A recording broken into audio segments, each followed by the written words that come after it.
in mind, let's jump in and do a deeper dive and discover more about Insight's Discovery, 16 Types, and Jung's Attitudinal Functions.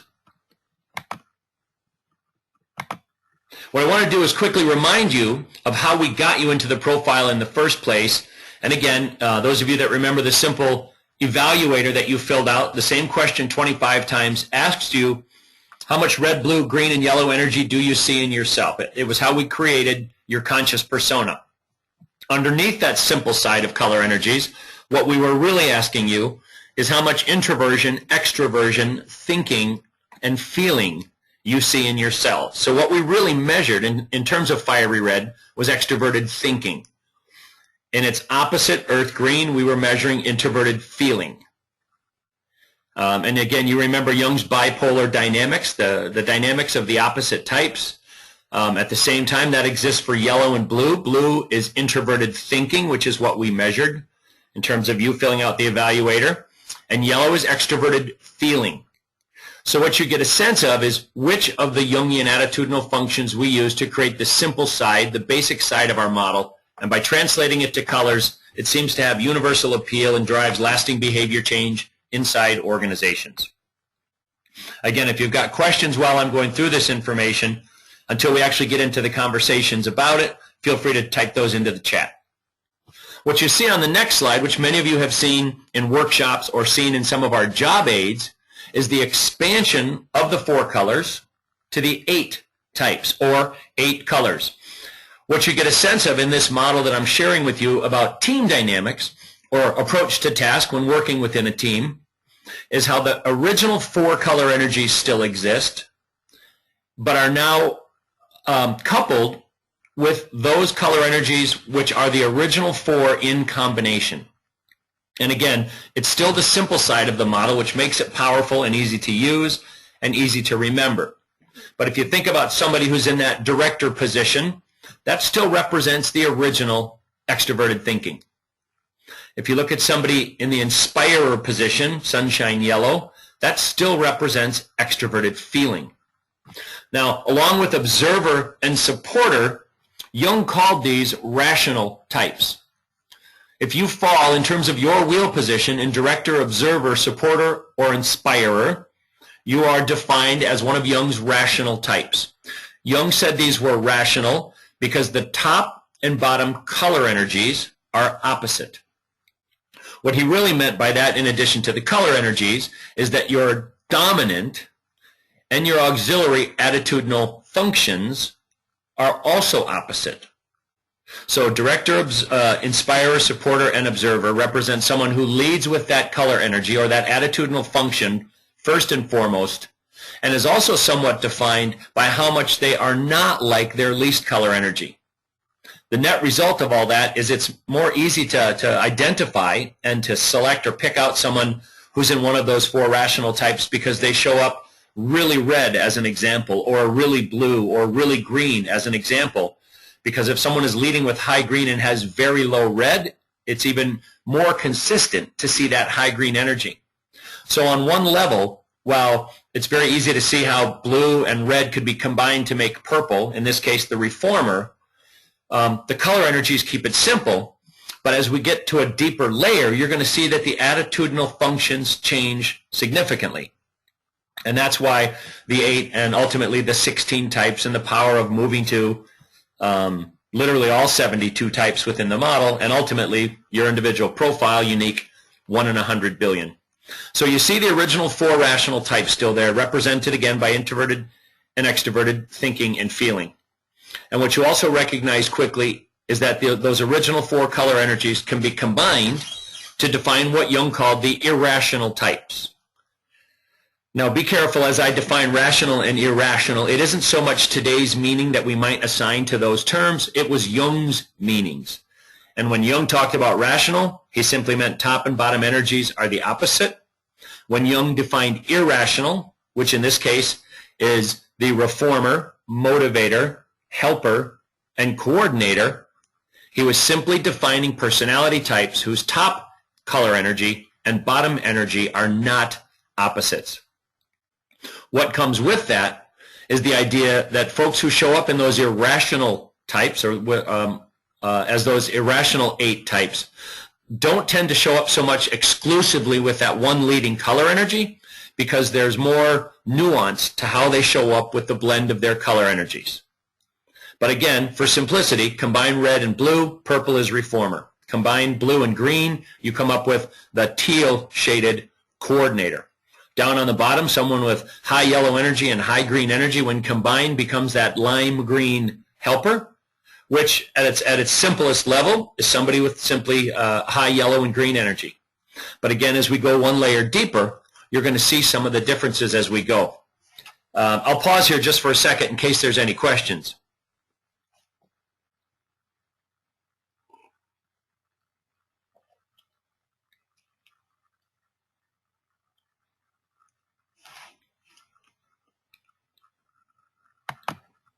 All right, let's keep going. Another layer or another look at the same 8 types, as you can see, is as it applies to leadership gifts, not so much specifically applied to teams. And keep in mind now, while we're moving to 8 types, the original 4 are still there. So when you talk about somebody leading with red, blue, green, or yellow, it's no different than defining somebody within the 8-type model as director, observer, supporter, and inspirer. But think about this 8-type view as a closer magnification of looking at the 4-type model. When organizations or yourselves individually, as you become more and more comfortable with the 4-color model, we recommend you move to the 8 types, because there's more depth of information and more knowledge that you can gain from diving in and learning more about this. So if you think about it in that way, you get a sense of, again, the rational types are here, the irrational types are here. Another message that always accompanies this slide is, if you're an inspirer, that's how you should focus in terms of being the best leader that you could be. If you're a coordinator, be the best leader that you can be with a focus on improving quality and process, problem solving and analysis, and personal focus. It's not impossible, but extremely difficult if you're a coordinator to demonstrate your leadership style consistently in how well you motivate others, because it's literally jumping across the wheel, and as we all know, it's also difficult to do. So if you think about what we've done, we've simply taken the original 4-color, 4-quadrant model and expanded it into the 8 types. We've given you labels that have different layers of distinctions, so that even though someone might lead with red in the 4-color model, as you see under greater magnification into their unique personalities, they may lead reformer, director, or motivator. So while they still lead with red energy, there are differences, key differences, in a reformer, a director, and a motivator. And those key differences are identified by the Jungian attitudinal functions that sit underneath. One thing I'm also curious about, if you don't mind sharing it with me in the chat, is if any of you have a strong background or a certified background in MBTI, I'd love to have you just send me that note as well. It'll help me relate to what I'm sharing with you and what layer of knowledge or levels of knowledge you may have about Jung's attitudinal functions.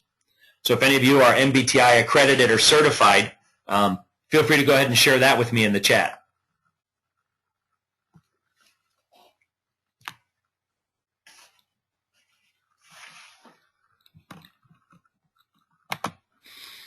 All right, let me take you a little bit deeper. I want to go back to Jung's work from 1921 called Psychological Types. Within that work in 1921, there was literally and only one chapter in which Jung talked extensively about what he called 3 pairs of preferences. Introversion and extroversion are what Jung defined as attitudes. And again, what I'm doing is just giving you Jung's actual commentary and vernacular and definitions of these traits. Think of it simply as we know it today. Someone who's more extroverted, a focus on what's happening outside of them. Someone who's more introverted, working more with a focus on what is happening internally to them, their inner experiences. Jung said it's a spectrum. People can show up on either extreme and also very close to the middle as well. What Jung then said people do is, depending on where they are being where they are oriented in their attitudes, all of us must begin to gather information. The gathering of information, Jung supposed, was done either through sensation or intuition. High sensation would be the gathering of information from your five senses. Things that you can see, taste, touch, and even smell are things that we gather through sensation. It's very present moment oriented. It's what's happening around you. It's grabbing onto the things that others can see, others can be aware of. One of the examples that we love to use is if you are aware as you're driving your car about all the gauges and all the sensors in your car, you know exactly when you're running low on fuel. That tends to be someone who leads with high sensation.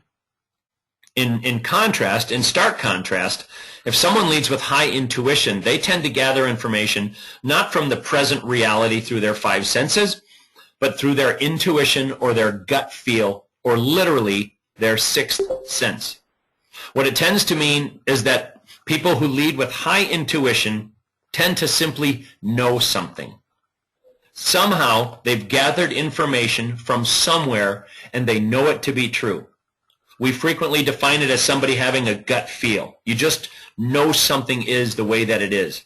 Interestingly enough, as we, through the last several decades, as we talk about a sixth sense and the reality of does a sixth sense exist for people, I feel like I'm tripping myself through a tongue twister right now. The reality is it's true, and it was true in 1921 when Jung acknowledged it. Some of us simply know things, meaning we have gathered information, and in Jung's case, he says we gathered that information from what he called the collective unconscious.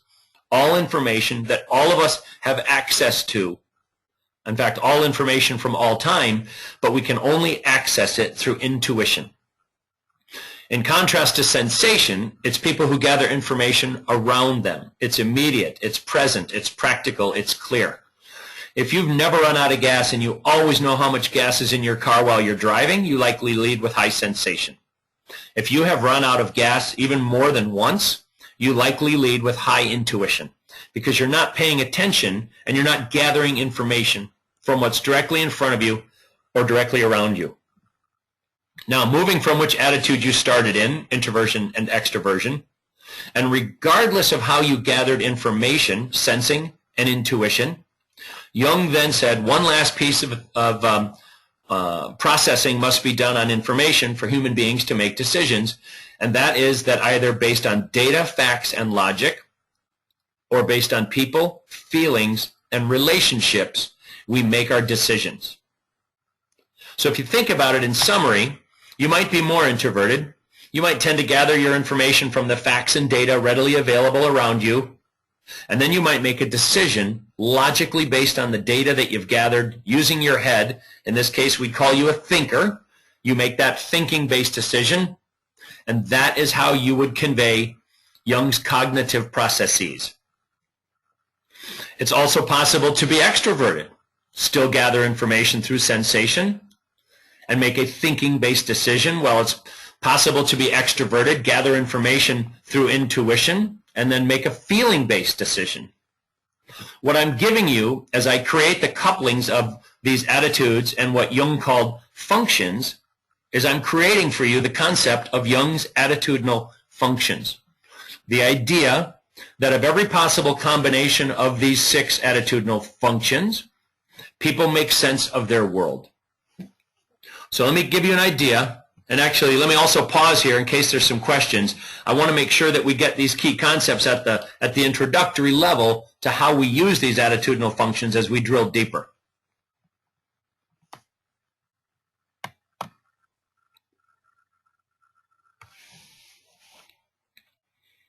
Okay, good. What you see then is all the possible attitudinal function combinations listed over in that gauge on the right.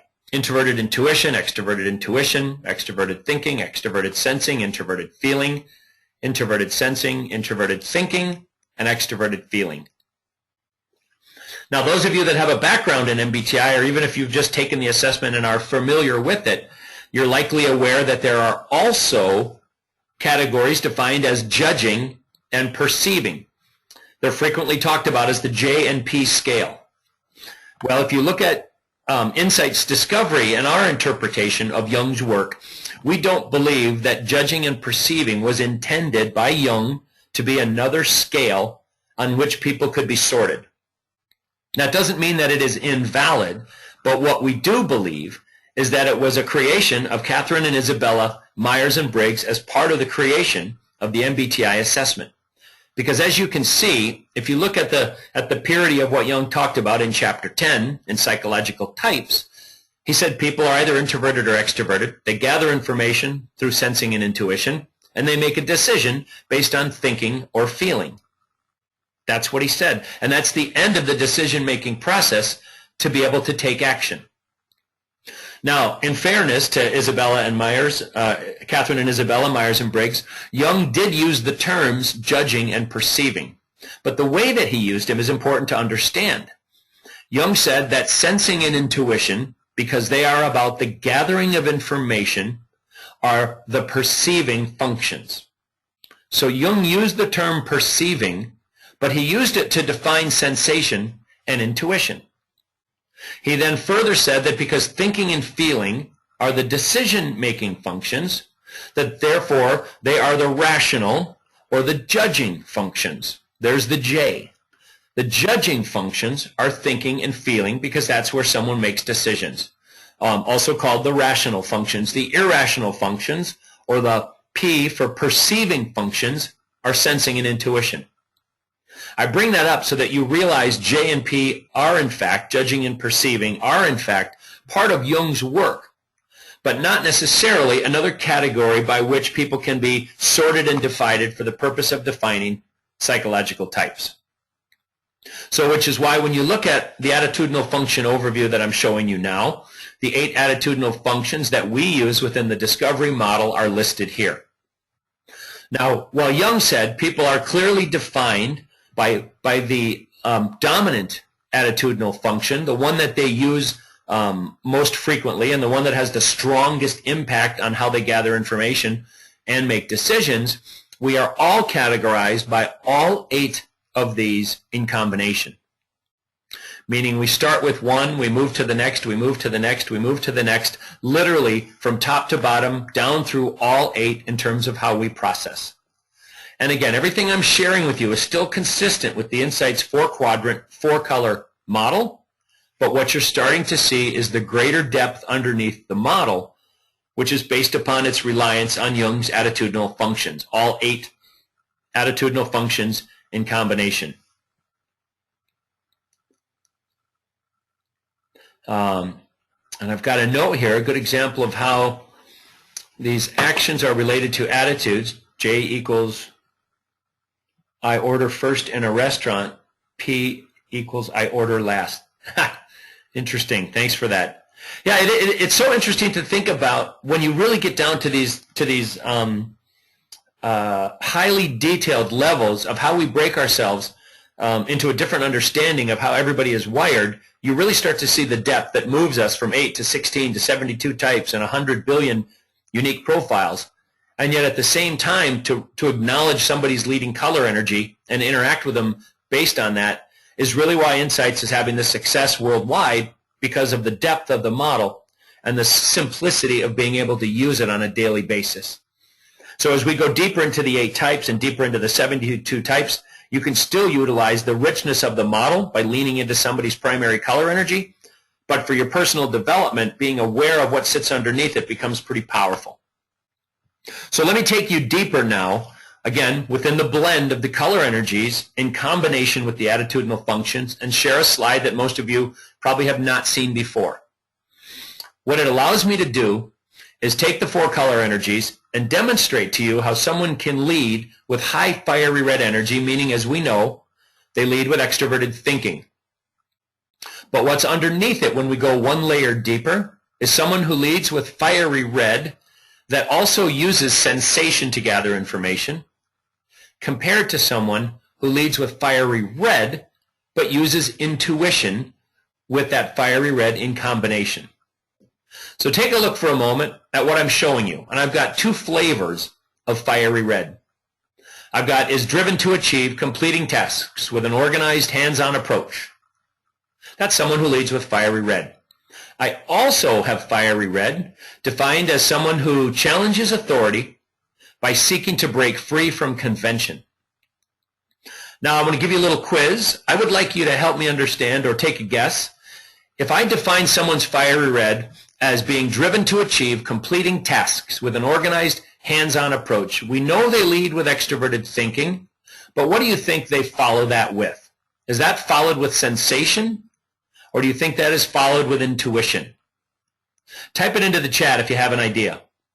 Driven to achieve completing tasks with an organized, hands-on approach.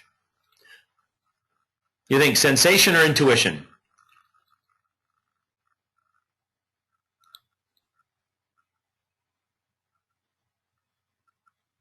Perfect. Let me show you how we break it down to show you the blend of the two. And again, we're talking now about not just your dominant attitudinal function, but your dominant and auxiliary attitudinal function. So the dominant here, leading with fiery red, is someone who leads with extroverted thinking. And if you look at the statement, is driven to achieve completing tasks. That's extroverted thinking. Like we define fiery red energy all the time, task-focused, task-oriented, getting stuff done. So the first half of that statement is driven to achieve completing tasks equals that dominant extroverted thinking, fiery red. The second part of the statement says with an organized, hands-on approach. If you think about how we define sensation and intuition, an organized, hands-on approach is what's directly in front of somebody that's tangible, that they can relate to, that's practical, meaning sensation.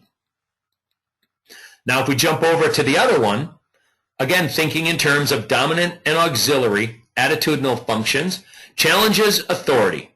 That's fiery red, extroverted thinking. We're going to do things my way. Challenges authority by seeking to break free from convention. Seeking to break free from convention doesn't have very much to do with what's present and accurate and able to be sensed around us.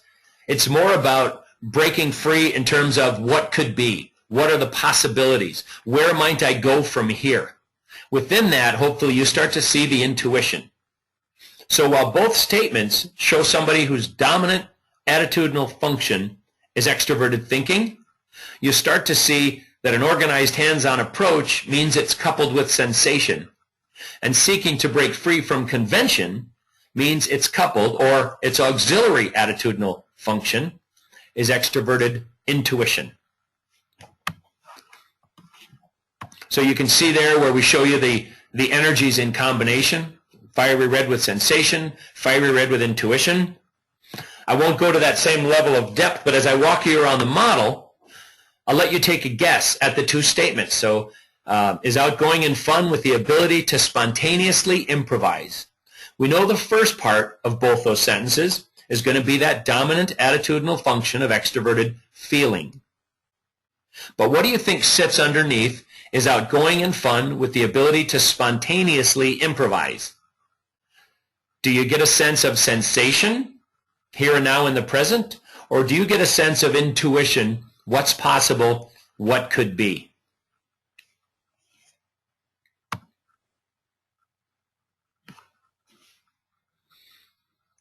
As you take a look, you see that outgoing and fun with the ability to spontaneously improvise is literally somebody who makes something up. Spontaneously improvise, create something new, gather something that other people don't know and don't have access to, and bring it forth into reality. That's intuition. If you look at the other example, Monica, you're making me smile. If I look at the other example, expresses delight in sharing the experience, that's extroverted feeling, followed by the experience of the present moment with others. Think about that in terms of the experience of the present moment. That's sensation. It's what's literally happening around you in the moment. One of the things that also helps people, and again, it's yet another layer, helps people understand these types as we define them in the model, is the use of archetypes or characters. An example for these two that I'm defining for you, again, extroverted feeling with extroverted intuition, which is the outgoing and fun ability to spontaneously improvise. The archetype that we use to help define that and help people make sense of it is called the entertainer. And those of you that maybe saw the the PowerPoint, I've got another example of it here that was on the invitation to this webinar. You saw all 16 characters to help you make sense of the model and define them. And what you saw is one that would define the entertainer as someone who's outgoing and fun and likes to improvise. The archetype for the other side, the other manifestation of yellow energy is the reveler, somebody who expresses delight in the experience of the present moment with others. And think about the subtle difference between a reveler and an entertainer. The entertainer is coming up with new things, new ideas, new ways to show up, to entertain others. Literally improvising, making stuff up. That's intuition. The reveler is enjoying everything happening around them in the moment, utilizing their sensation to be able to do that. If I back up, let me add the characters or the archetypes to help you make sense of the fiery red. Fiery red with sensation, driven to achieve completing tasks with an organized, hands-on approach. The archetype is the warrior. Take aim at the target and get something done. The other one, challenging authority by seeking to break free from convention. Again, extroverted thinking coupled with intuition is the rebel. Think about a rebel compared to a warrior. They both lead with fiery red. But one of them is about that organized, hands-on approach, getting something done, and the other one is about breaking free from convention, what's possible, what could be, where can we go from here. Hopefully that starts to give you a better sense of sensation and intuition as it is coupled with the original attitudinal functions. And again, if you've got any questions while we're going, some of you are taking advantage of it, please just jot them into the text for me, and I'll just weave them into the conversation. How about earth green? Again, introverted feeling is the dominant attitudinal function in this case, but what sits underneath it, depending on the location in the model, is it coupled with sensation or is it coupled with intuition? Through an intense inner feeling, trust that we are all connected by some deeper link. The clue there is some deeper link, something not everybody could know, something that we maybe are not entirely sure can be defined by clearly using our senses, which leads us into recognizing that that is earth green energy coupled with intuition. And up above it, values their role as a trusted friend, relying on past, and again, that's introverted feeling, but here's the clue, relying on past experiences to strengthen their bond. Relying on past experiences means it is whatever it is. It's what we engaged with our senses in our past to be aware of. So that gives you a sense of that breakdown within earth green. Again, if I help add to that by adding a layer of archetypes or characters, the earth green energy on top, which is coupled with sensation, is the companion. And if I look at the archetype or the character to define earth green with intuition, connected by some deeper link, it's the lover. Both lead with introverted feeling earth green. The lover has the addition of intuition. The companion is engaged in the present moment. Here's the last one, and I think it's probably one of the most valuable when you think about all four color energies, because it helps people see, those of us or others who lead with cool blue energy, in a slightly different way. Take a look at the two options for defining cool blue, and while you're reading them, up on top it says draws on an objective inner wisdom, that's introverted thinking, but then it says, and quiet mystical power to conjure up the solution. Start to ask yourself, is that about sensation, things that are active and practical and real in the present moment? Or is that more about intuition, possibilities, what could be, making things up, gathering things, literally conjuring up information, which gives you the clue to how it's defined?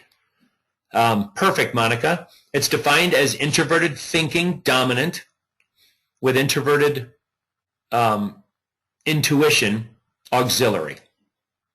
So what you're starting to get a sense of, hopefully, is while we talk about insights as the 4-quadrant, 4-color model that anybody can use, there's a layer of depth here that really gives greater insight into how we can make sense of ourselves and especially how we can make sense of others.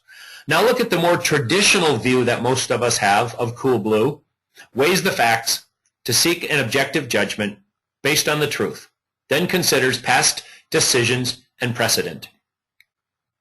In that way, someone leading with introverted thinking is weighing the facts to seek an objective judgment. That all makes sense to us. And then considers past decisions and precedent. What really happened? What were the facts?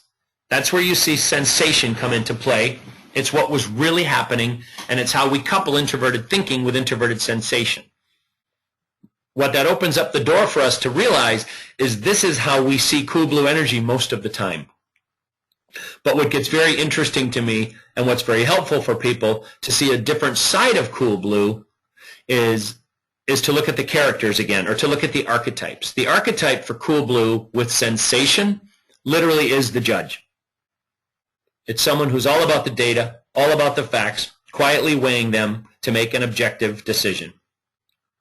But the archetype for Cool Blue with intuition is wizard. Now, wizard is a character or an archetype that we don't typically think of and maybe associate with Cool Blue, because so frequently we associate Cool Blue with its more sensation side, again, based on the descriptors, analytical, cautious, precise, deliberate, tends to almost lean us into the idea that everyone who leads with Cool Blue is going to be all about the data and all about the facts no matter what. And yet the truth is that the wizard archetype and the addition of intuition helps us see it a little bit differently. Another real-life example that I think adds some light to it is Cool Blue with sensation is what I would use to describe Thomas Edison. Right? If you know any of the history of Thomas Edison, he's an inventor, but what he did was try and try and try and try, and when asked after failing nearly 10,000 times on finding the right filament to put into a light bulb, he responded, "I have successfully identified 10,000 filaments which do not work." Just absolutely practical, using sensation to test everything, to lead him to the discoveries that he made. But in contrast, think about Albert Einstein. Albert Einstein couldn't necessarily try things based on past precedent and the reality of what had happened before him, because nothing had ever happened before him as it relates to the theory of relativity. Einstein literally had to make up something from nothing, which is why we think he was probably more aligned with the wizard archetype, which really means we think that he likely led with introverted thinking Cool Blue as his dominant auxiliary attitudinal function, followed by intuition or introverted intuition as his auxiliary attitudinal function. Now, I know I'm throwing what maybe starts to sound like some psychobabble at you, but yet it helps see the clarity of the alignment of the Jungian psychology as it relates to the discovery model. So Cool Blue with intuition, the wizard. Think of somebody you know or yourself leading with Cool Blue that seems to know things, that seems to have access to that sixth sense. We also feel, by the way, that Carl Jung may have led with this wizard archetype, that introverted thinking coupled with intuition, because so much of what Jung came up with had no precedent before. Jung coined the terms introversion and extroversion. They did not exist prior to his psychology and his work. So I'll pause again. If you'd like to type a question into the chat, or if you'd like to ask the group a question or make a comment, feel free to do so now.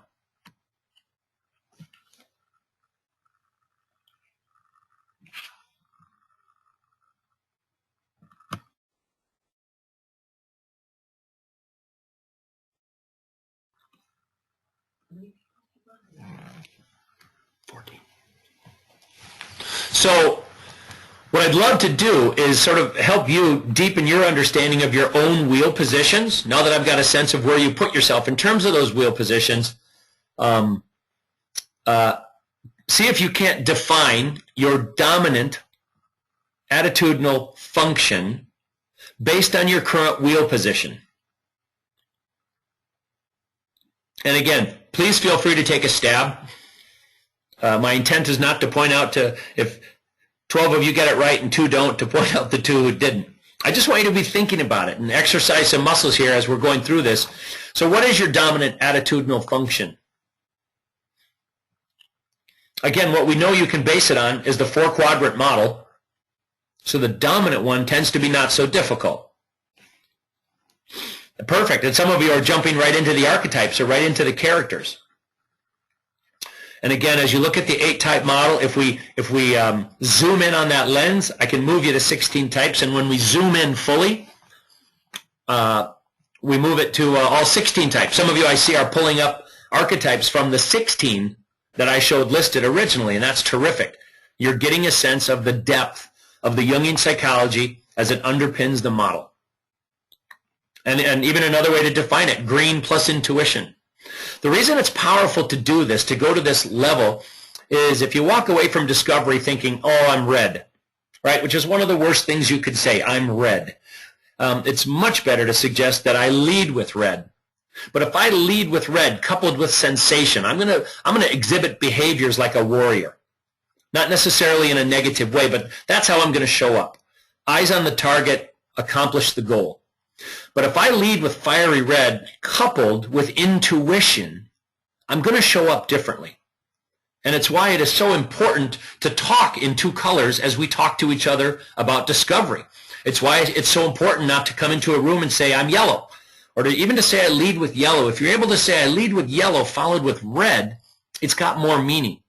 And what's got even more meaning than just the 4 colors is to say I lead with sunshine yellow coupled with intuition. For me personally, that's where I fall. Extroverted feeling is my dominant. Extroverted intuition is my auxiliary. It helps me get a richer sense and a richer view or a richer look at who I am and how I show up. So what I'd like to take you into now is a deeper understanding or a contextual understanding of historically, how did we come up with this? How did we come up with a discovery model that couples introversion, extroversion, thinking, feeling, sensation, and intuition in such a way and in demonstrating it in such a pattern that we can pull it out of somebody's individual wheel position? And to do that, I'm going to take you back in history, but not as far as 1921. In this case, I'm going to take you to 1942. Jung had a student who later became a doctor as well, Yolanda Jacobi. Dr. Yolanda Jacobi tried to translate Jung's work from 1921 as a very active student of Jung's into a graphical representation. And what I'm actually showing you is the pencil drawings or an approximation of the pencil drawings that were done to demonstrate Jung's model. But as you can see, the model was broken into conscious and unconscious, or also defined as extroversion and introversion. But this model has existed since 1942, and this was the model that Insights Discovery's founder, Andy Lothian, spent time contemplating to try and define if there was a way that it would be possible to bring this model together. Because just like we know that within every human there's conscious and less conscious behavior, i.e. your right hand and left hand bar graphs, within this model there must be a way to bring these together to help define all aspects of conscious and less conscious personality within Jung's model, but defined in one model that people could all find themselves in so we could understand who's like us and who might be very different from us. So what I want you to take a look at is, again, in very similar terms to the discovery model that you know. And again, you could look at either introverted or extroverted version of this, but in just looking at one of them, you see that thinking is on the top. In both instances, the top half of the model represents thinking. The bottom half of this model from Jacobi in 1942 represents feeling. We haven't changed that in the discovery model at all. What you also further notice is that intuition is over on the right side and sensation is on the left side of the model. And we know that to be true. We know that the strongest occurrence of intuition is on the far right extroverted side of our model. We know that the strongest occurrence of people who lead with sensation is on the left side or introverted side of the model. But what I want to show you is how our founder brought these two models together. And it's an active slide. So what I want you to do is be ready. Take a look at what's happening here.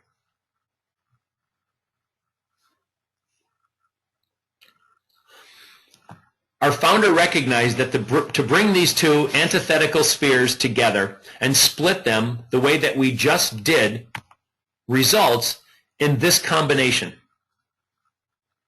It's an amazingly unique and we feel very accurate interpretation of being able to bring Young's and Jacobi's disconnected models together into one model that illustrates all of the types, which is how we move into the 16 types or 16 characters that many of you saw, which was the information I think that drew some of you into this model.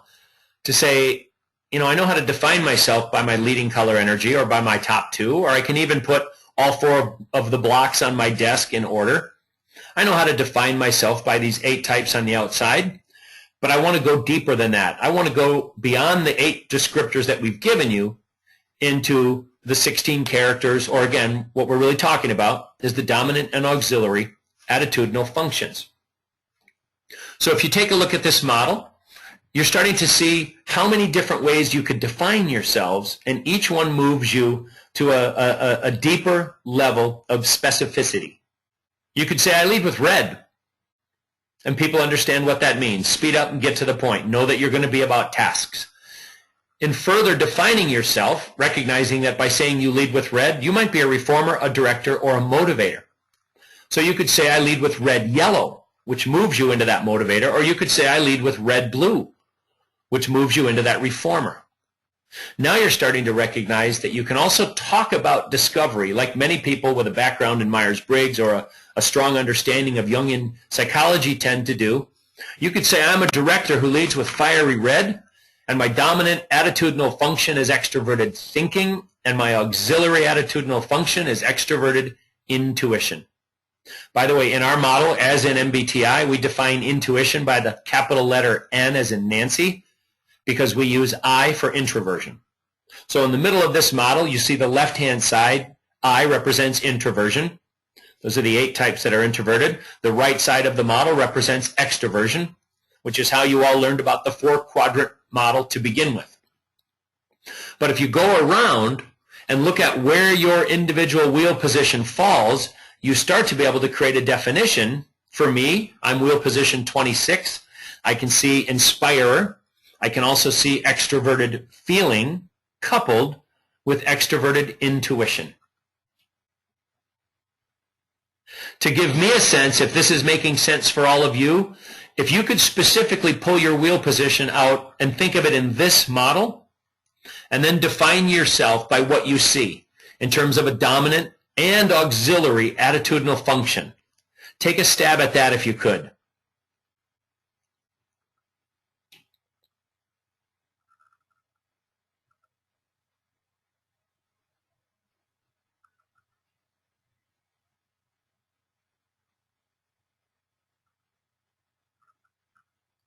If you'd like me to help you check in on what you're learning about yourself, type it into the chat. And I will help make sure that it makes sense for you, not necessarily by name, because I'm not trying to find out who's doing it incorrectly, but I want to make sure that all of you really get grounded in this, because this is really the heart of the psychology that helps you move from the insights model and from the colors and from the 8 descriptors into what it is that Jung said makes us who we are. Introverted, feeling with sensation, perfect.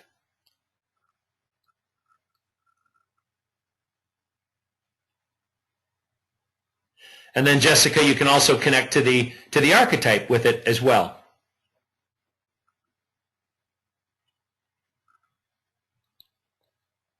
It's interesting to think about and to see how many different ways you can create a deeper understanding of yourselves as you move deeper and deeper and deeper into the model. It's powerful to know yourself in the 4-quadrant model. It's even more powerful to understand the 8 descriptors on the outside. But to begin to move into the 16 types, frequently defined as the 16 archetypes or even the 16 characters, it lends even more depth of information about who you are and how you're wired. And what I want you to think about, right, is making sure that you're well grounded in these concepts, but then in terms of having stronger relationships with people that you work with, think about what it's like to go deeper. Think about having a conversation with somebody at work, and rather than simply saying, oh, I lead with yellow and you lead with blue, I guess I'll bring more detail, and if you could smile more and have a little more fun with me, we'd have a better working relationship.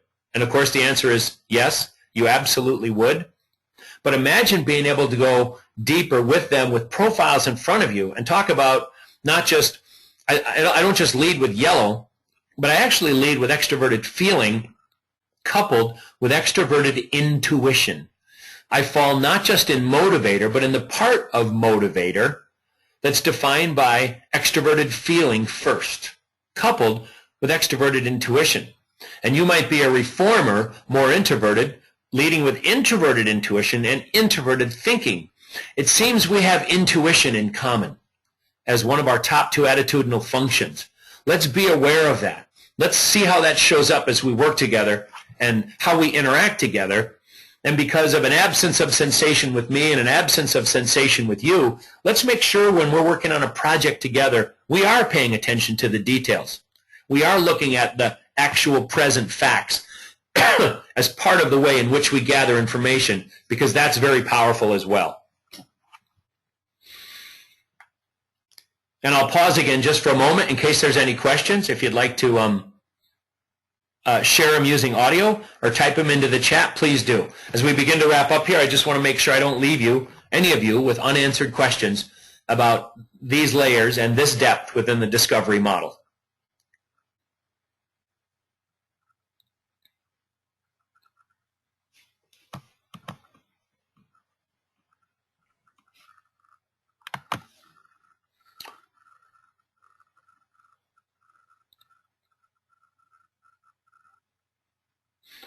Great question.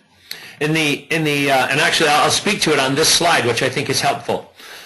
As you've seen, right, and I know for some of you, especially if there is that high attention to sensation, frequently there's an attempt to directly or exactly align your wheel position sometimes with how we are presenting some of this information. Meaning, on the example I'm showing you, I mentioned I'm a 26. So if you get a sense of where that falls, it means I'm an inspirer. Because I'm in the middle ring, we call that classic. I have 2 energies above and 2 energies below the midpoint, so yellow, red on top, and green, blue down below. And as I mentioned, and as you're now aware, I lead with extroverted feeling, followed by extroverted intuition. But if you look right above my wheel position, it's a gray spoke. Those gray spokes represent what Jung called creative types. Those gray spokes, by the way, don't exist in MBTI because what they represent is a unique combination of dominant and auxiliary attitudinal functions. So a question's come up about what about those 16 types? They don't flow or fit directly within the 16 archetypes that I have shared with you. We have a model of 72 archetypes. Again, a much deeper layer where we do show that. So if you're on this webinar and you're looking at the creative type and it's a position you're falling in, you're saying, well, I don't know that I'm not exactly the physician. There is a component to where you fall, right, that will exhibit some of the traits that you will see in the instance of me looking above my 26 wheel position to 125 that will be somewhat represented by pioneer, but because of the unique dynamic of creative types, you're able to jump across to the other side of the model. And if you follow this just for a minute, what it represents is somebody who at times will demonstrate, in the case of position 125, traits of the character or the archetype pioneer, and sometimes almost simultaneously jumping across to the other side of the model, the diplomat. And for those of you that fall in a creative position, take a look at the archetype that is near where your conscious dot is as well, and then jump across to the opposite side of the wheel and get a sense if there's a potential that you relate to two seemingly very different and potentially opposite archetypes or character types. And the truth is, that's one of the unique components of people who lead with that creative type. They exhibit traits that jump across two sides of the model. It's the sole reason that the gray spokes are represented that way, so that they can demonstrate someone's ability to jump from one side of the model to the other. So hopefully that makes a little more sense. And Katie, if it doesn't, connect with me afterwards, and I'll give you a bunch of information and even a white paper to read about it further if you would like. And yes, Pam, to your question, I am recording the webinar, so we'll make that available to you as well, and you can share it as well if you would like. So in closing, what I want you to do is take one last look at these 16 characters, or 16 archetypes in this case, and think for yourselves about where you fall, but also notice the degree to which we have defined them with significant attention to detail. What I mean by that is every one of these character definitions is a clear indicator of the dominant and auxiliary attitudinal functions. In the case of the wizard, for instance, draws on an objective inner wisdom. That's introverted thinking. And then it says, and quiet mystical power to conjure up the solution. That's introverted intuition. And as you can see, we've defined wizard with an ITN, representing introverted thinking with N, which again stands for intuition. Hopefully this gives you a sense of the depth that we've been able to go to, even in just an hour, and the power of what sits underneath the discovery model. If you'd like to know more or learn more, reach out to us at any time. If you want to get a hold of us for more information or to learn more, feel free to reach out to me, scott@discoveryourself.com. It looks like one more question has come up, and it's regarding the 3 rings. So without moving to that graphic, what I'll quickly share is that the 3 rings represent the number of color energies above the midpoint. The middle ring, meaning the ring between the other 2 rings, where I fall, position 26, represents people with 2 energies high above the midpoint and 2 below. 60% of our respondents fall in that middle ring. The innermost ring we call accommodating, and that means that somebody has 3 color energies above the midpoint, which is why we call it accommodating. They're more likely able to accommodate other color energies. 35% of people fall there. The outermost ring, the largest ring, we only see people fall there 5% of the time in their conscious wheel position, and it represents 1 energy above the midpoint in your conscious or left-hand graph. Hopefully that's helpful. We'd love to work more with you and help you understand the model at any level of depth. Reach out to us if you've got additional teams that need support in sales, team building, leadership development, or just overall communication skills, and we'd be happy to help out. Thanks so much, everyone.